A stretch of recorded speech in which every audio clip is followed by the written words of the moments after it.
Hi tribe, welcome back to my channel.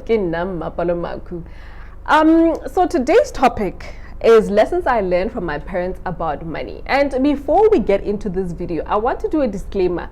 You will hear that I'm mostly going to talk about my mom than my dad. And the reason is, growing up, my dad was the giver. My mother was the more astute one, where you have to think about things. You can't just give everything that the kids want. So most of the lessons I definitely think I take from my mom, whereas with my dad, my enjoyment, good times, just if you want it, go for it. So I think it's definitely a good balance between being prudent and knowing when to relax and have some fun. Okay. And I remember growing up, my dad, every Monday morning, he would put five rand under the bread bin for me. I knew that was our little secret place. So my dad growing up definitely was more of the one who was saying, you know what, the kids can have a little bit of fun. There's room for enjoyment. So I think, like I was saying, definitely I take from both of them. So lessons I learned about money from my mom and my dad. Number one, don't bury your head in the sand. This is a big lesson from me, from my mom. And I think it just doesn't apply to money, but I think in life in general. So when you're going through tough times, don't expect that it's going to get solved by themselves. So if you're experiencing tough financial times, don't just bury your head in the sand and hope that one day when you pull your head up high, things will be solved. It really requires you to take action. It really requires you to stand up for yourself and say, I want to fix my situation. Okay. And I think it also teaches me, or it taught me, that you are actually always in control. I think most of the time when life is happening, we think, oh my goodness, life is happening to me. We actually have control over so many things. And I think for me, that's something that I carry with me. Every time I feel like my life is spinning out of control, I always reflect back and say, what is it that I actually can control, and try to control that. And yes, most of the time in life, things will be outside of your control. I can't control that. I cannot control the fact that interest rates are rising. I cannot control the fact that it looks like there's a recession. But what is it that I can control? I can control my spending habits. I can control how I go about my expenses. Am I going to go for the generic stuff, or am I still going to go for your labels? So I think really it boils down to, what is it that I have control over? Okay. And you always have control of some things. Okay. Then the second one, I learned, I think from both of my parents, actually, not just my mom. Do not rely 100% on your partner for everything. And I think that's such a big lesson, especially if you're a woman. I know, especially now, even back then, there was this misconception that your partner can take care of everything. They will take care of everything. There's nothing wrong with that. And I know some relationships do work like that. But I believe that as a woman, especially, you must have something to fall back on for yourself. Regardless whether your partner is completely 100% financially stable, they take care of everything. You must hold some space for yourself, that you have some sort of a cushion. And not just because you're thinking of bad situations, divorce, or things not working out. I'll give you an example. I always have my stash, and recently I had to there was something that happened that required money, because I had my stash. Yes, he could have paid for it, but I said, no, don't worry about it, I'll handle it. So it just gives you so much power, I think, as a woman, to have your own, regardless if your partner is the type of person who does everything. Always make sure that you have a little bit of stash for yourself. That is very empowering. Number 3, learn to adjust to your current financial situation. This is actually from Pam, right? And I think what you said, it speaks to, if things are tough, if things are not, kopaning, Now you are the type of person who used to do their nails, hair, makeup all the time. You have to adjust your current financial situation and say, maybe I'll forgo do my nails for 2 months or 3 months or whatever it is. Maybe I'll forgo buying wigs. Actually, we went out a couple of weeks ago.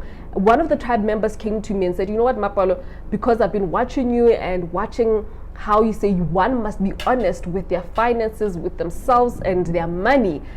For this year, she said she decided that she's not going to buy any more wigs. She said, you know what, I'll either cut my hair or do braids, but something that is way more affordable so that I can start paying off my debt. I think that awareness is truly at the core of financial planning. Just saying, you know what, I cannot continue the same way as I've been because I can see that things are not quite coming together. And there's power in that. Again, I think it goes back to point number one, that there are things that you're in control over. Life is not just happening to you. Things are not just happening to you. There are things that you can take control over. And that most of the time you have control over your money. Actually, all of the time. So what normally people do, even if their finances are tight, you still continue doing your nails every other week. You still, continue with the wigs. You still, when you go out, I've seen people who go out and want to have their makeup done. I'm like, Aibo. People went to Burna Boy.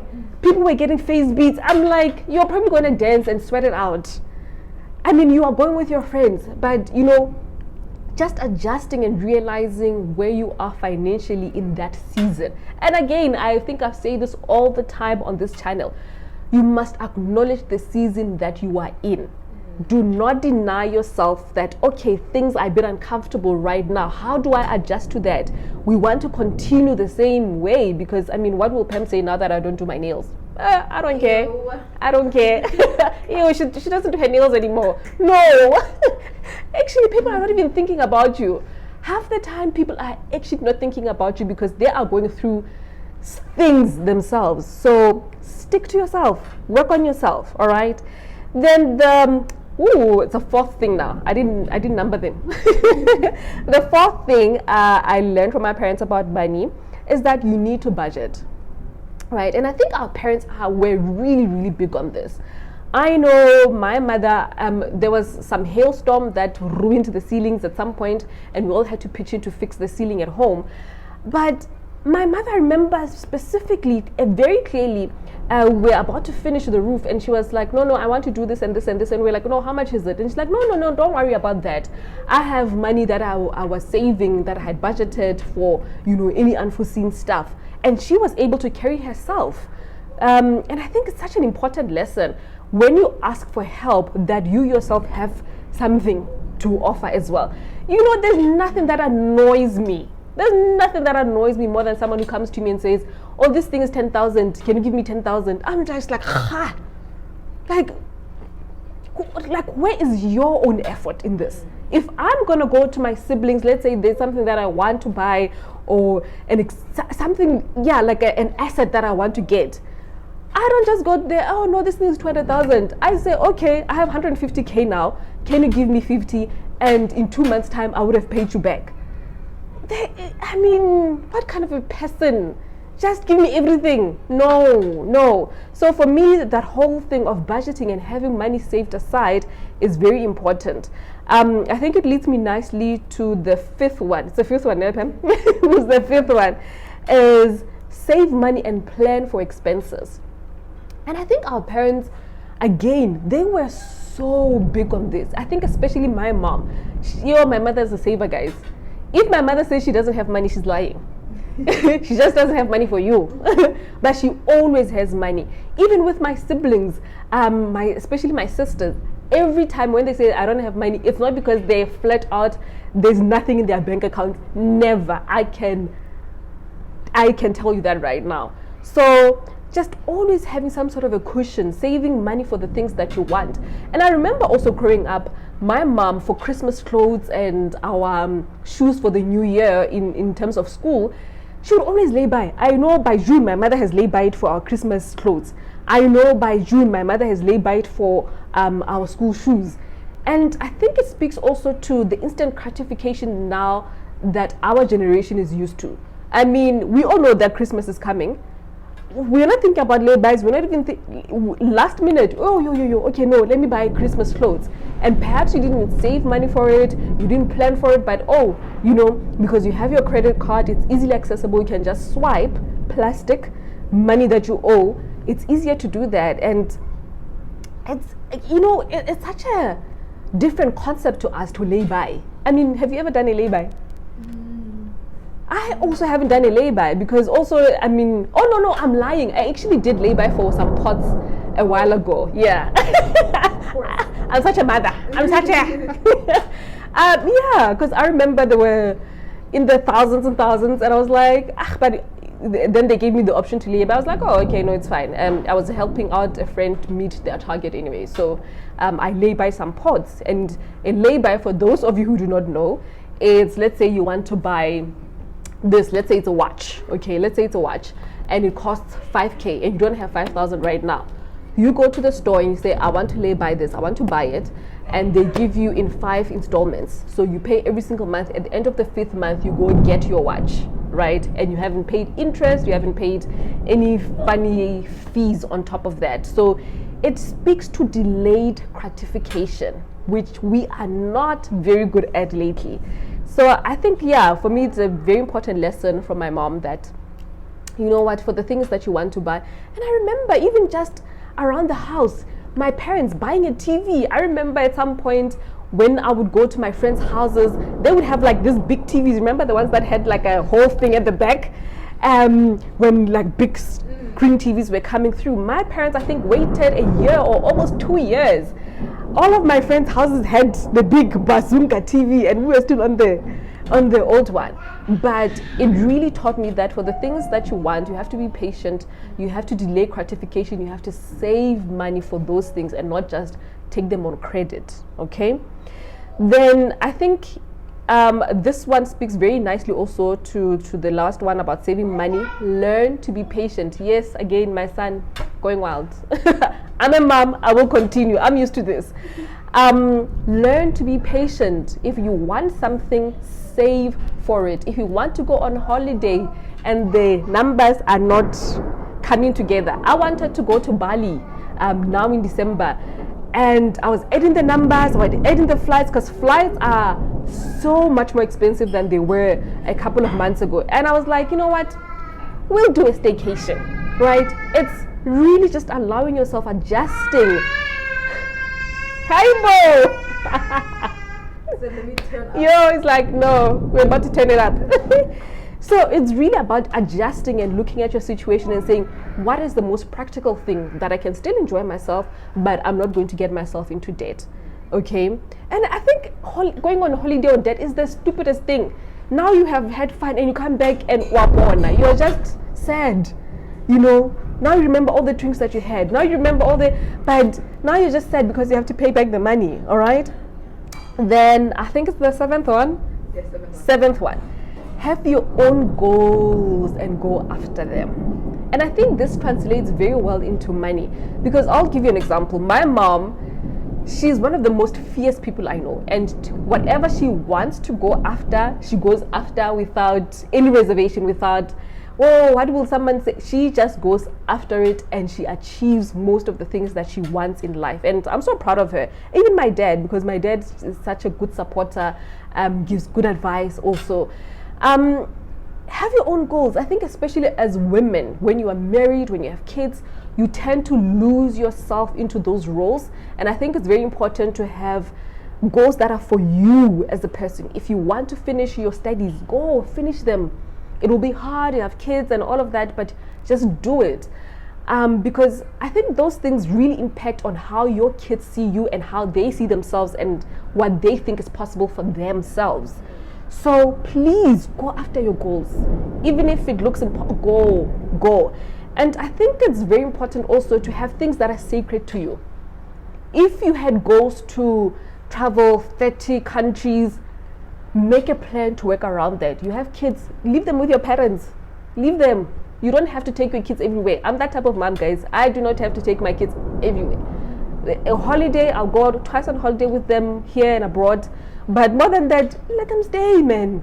We make our lives revolve around everyone else so much that we end up losing ourselves. And I think it's very important to have some parts to yourself still. So go after your goals. It's very important. And you will see, when you go after your goals, you end up increasing your family's income, right? So if I didn't start Women in Finance because, you know, I was scared, I thought, oh no, let me just be a mom, let me raise my kids, and, you know, let me just be a wife, that sort of thing, my income would have never increased. So automatically, by me going after my own goals and achieving my own goals, I have increased our family's income, and now we're able to do more, we're able to save more, we're able to invest more, we're able to send our kids to private schools that we really love.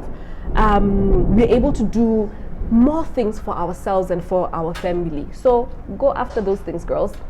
Then the last one, of course, we will never leave this channel ever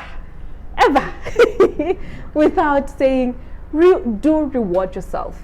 You know, you have paid off your debt, you're saving, you have an emergency fund, you're doing the right things. And you know what, funny enough, not even funny enough, most people want to do the right thing, and most people do the right thing. So you have done all of those things, you're adjusting to your circumstances as you go along and as you experience life. Reward yourself. It is okay. It is okay to take yourself out on a nice dinner. It is okay to take a little bit of a short left. It is okay to buy yourself that pair of shoes, but don't make it like, oh no, every week I have to reward myself. What are you rewarding yourself for? Save 5 rand, spend 5 rand. I mean, I say 5 rand. Yeah, by mistake, I say 5 rand. Oh, now I'm gonna spend 500 rand because I saved. No, it has to be in proportion to everything else that you're doing. Okay, so remember to take time off. And one of the things, it doesn't have to cost money or a lot of money to enjoy yourself and to reward yourself. One of the videos that I'm going to do is 7 ways to save money, and we talk about hobbies. Find hobbies. I think especially as you get older, we don't have that many hobbies. Normally it's chilling with friends and having bubbly. That's not a hobby, guys. Let's find new hobbies. Let's find ways to experience life and enjoy ourselves. One of the things that I love doing is hiking. It is the cheapest thing I ever do. Cheapest thing. Literally, it's the entry fee to Walter Sisulu Botanical Gardens here across, and you are healthy, you're fit, and you know you've worked on your mental health also, and it's cheap. So do find hobbies as well. And I think especially as Black people, we don't know what that looks like because our parents really didn't have hobbies. They just had to work. They had to work, and I think for us it's just to redefine what hobbies look like, and teach our kids that there are other things to do other than going to restaurants or holidays. There are other things that you can do and don't cost that much money. So tribe, do let me know what are some of the lessons you learned from your parents, either from your mom or from your dad, or even just the community that you came from, or someone that was played a prominent part in your life. Another person, I think my sister, my older sister, also, for her, she believes that if you want it, you will be able to do it. So if, let's say, for example, you want to buy a car in a year's time, you have to write it down and say, this is what I want. And believe you me, I have seen her smash every single goal that she has ever told me about.